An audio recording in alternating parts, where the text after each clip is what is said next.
Assalamualaikum warahmatullahi wabarakatuh. Hari ini Jumat ya, 4 Oktober 2024. Setelah rilis NFP kita bahasin dulu ya. Data yang keluar itu sesuai dari perkiraan yang saya posting di video yang sebelumnya ya. Untuk hasilnya rata-rata pendapatan per jam itu direvisi. Jadi yang sebelumnya kan 0,4 direvisi menjadi 0,5. Jadi di bulan yang lalu itu ada peningkatan sebenarnya.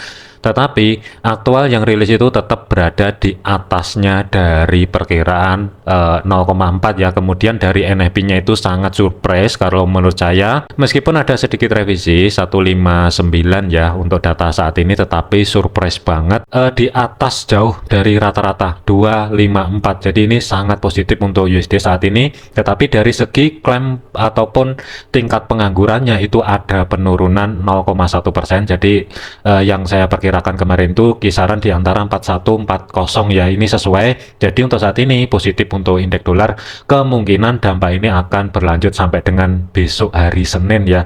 Dari segi indeks dolarnya teknikal ini sudah over ya, tetapi masih ada potensi kemungkinan akan lanjut ke atas. Tetapi malam ini selama harga tidak mampu break low kurang lebih ya 101.800an lah kurang lebih, atau di sini ada potensi kemungkinan akan lanjut ke atas, retest di kisaran level area di antara 102.800 sampai dengan 103. Kemudian dari gold ya, untuk gold itu masih tetap sideways sebenarnya, tetapi kalau kita lihatin dari segi data NFP-nya tidak menutup kemungkinan nanti di sampai hari Seninnya ada potensi mungkin akan bergerak di bawah 2625 untuk koreksi sebelum balik ke atas kembali ya. Jadi untuk planning saya yang sell kemarin sih tentunya sih nggak masalah ya, meskipun sempat kena floating. Untuk saat ini sih udah balik biru lagi atau floating profit lagi, tetapi ini akan saya coba hold ya, kurang lebih nanti ketika mencapai level area 2625 kemungkinan saya akan keluar sebagian posisi, dan sisanya kemungkinan akan saya biarin sedekat mungkin di level area 2600-an sebelum cari ancang-ancang setup buy kembali. Jadi untuk gold saat ini on track, masih tetap nggak ada perubahan. Planning saya adalah setupnya sell saat ini sudah on track ya. Selanjutnya adalah untuk GBP USD. Pergerakan untuk GBP USD ini di video yang sebelumnya ini sudah saya informasikan juga ya. Kalaupun mau sell mending tungguin menjelang ataupun sebelum NFP rilis. Kalau misalkan ada kesempatan harga koreksi ke atas selama tidak mampu bergerak di atas 1.3188, planning adalah sell, memanfaatkan jika data NFP positif ada potensi ini mungkin akan kedorong balik ke bawah, retest di kisaran level area support 3 yang berada di 1.3095 sampai dengan support 4 yang berada di 1.30500-an pembulatnya ya. Statusnya saat ini on track. Harga juga tidak mampu bergerak di atas level area support kedua weekly yang saat ini berubah fungsi sebagai level area resisten.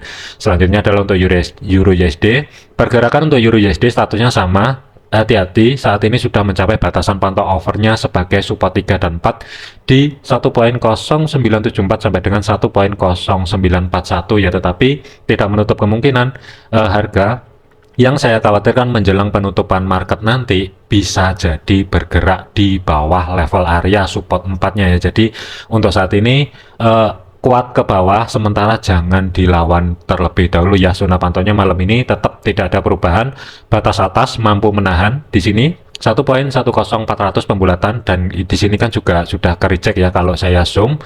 Kurang lebih ketika setelah breaknya di sini harga kedorong ke atas dan ke reject di sini, NFP rilis spike ke bawah menuju batasan pantau over untuk minggu ini 1.0974 sampai dengan 1.0941 ya. Selanjutnya adalah untuk AUD USD.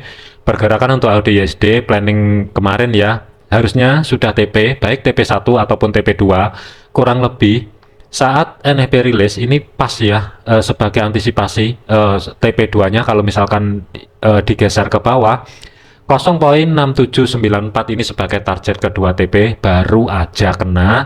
Tetapi untuk rekan-rekan yang masih hold posisi sampai nanti di hari Senin, kalau nggak masalah sih sebenarnya kalau mau di adjust ke bawah, tetapi hati-hati Physical price levelnya itu berada di kisaran level area 0.67500-an ya, atau support kedua weekly-nya berada di 0.6746 lah kurang lebih kalau mau hold swing-nya.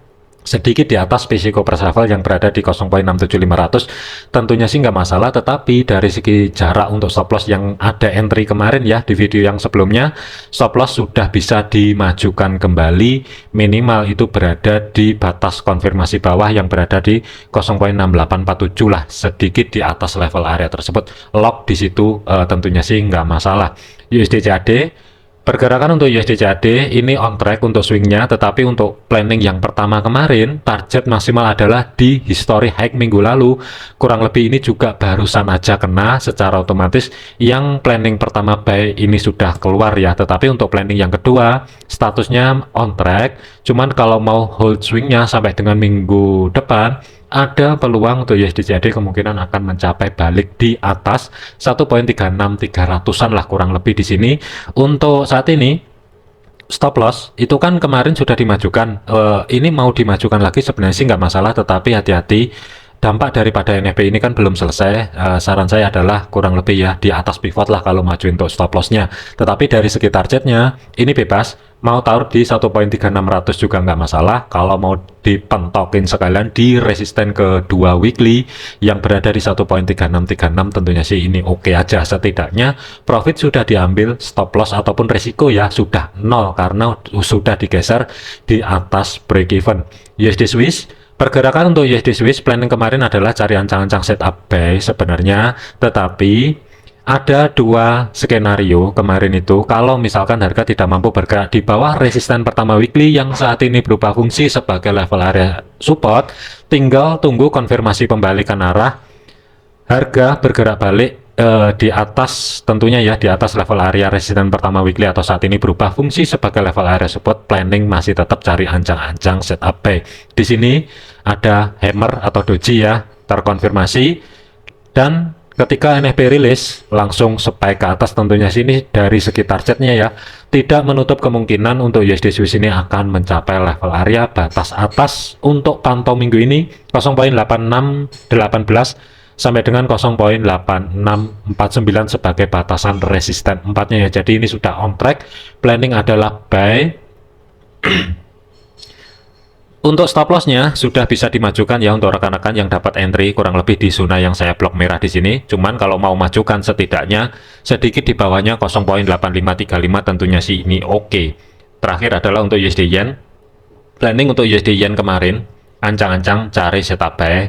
Ada dua skenario yang sudah saya posting di video yang sebelumnya ya, entah di resisten pertama weekly yang saat ini berubah fungsi sebagai level area support 145.75 atau di bawah di zona tengahnya. Mana yang valid? Ada dua skenario, ternyata valid di kisaran level area 145.75 kalau saya lihatin ya. Kurang lebih di sini harga tidak mampu menyentuh level area tersebut pas di gambar yang saya posting di video yang sebelumnya ya. Kurang lebihnya pas ketika ke trigger dan spike ke atas. Ini juga didukung dari NFP surprise sangat positif. Jadi kesimpulannya untuk USD Yen, kalau mau hold swing sampai dengan minggu depan, batas maksimal adalah di kisaran hari Senin ataupun Selasa.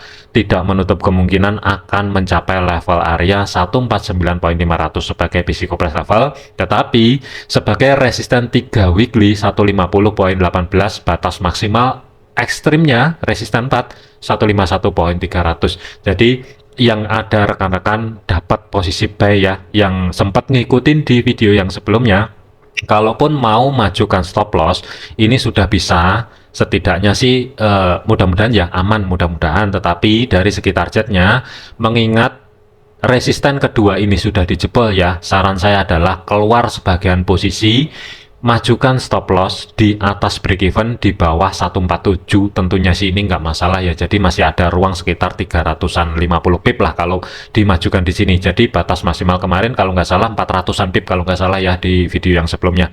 Oke, kemungkinan update minggu depan ya, untuk outlook minggu depan akan saya posting besok malam ya. Hati-hati untuk minggu ini banyak banget yang sudah TP ya, dan on track floating profit tentunya sih ini juga sudah banyak. Saran saya adalah jangan overload, jangan overtrade, dikarenakan pair yang berhubungan dengan USD ini, dampak dari NFP yang surprise positif, jangan dilawan dulu. Ada kecenderungan untuk USD ini kemungkinan malam ini sampai dengan Senin itu ada potensi akan lanjut menguat. Jadikan video ini sebagai referensi, jangan dijadikan sebagai patokan untuk rekan-rekan yang sudah banyak TP yang mengikuti di video-video saya yang sebelumnya ya.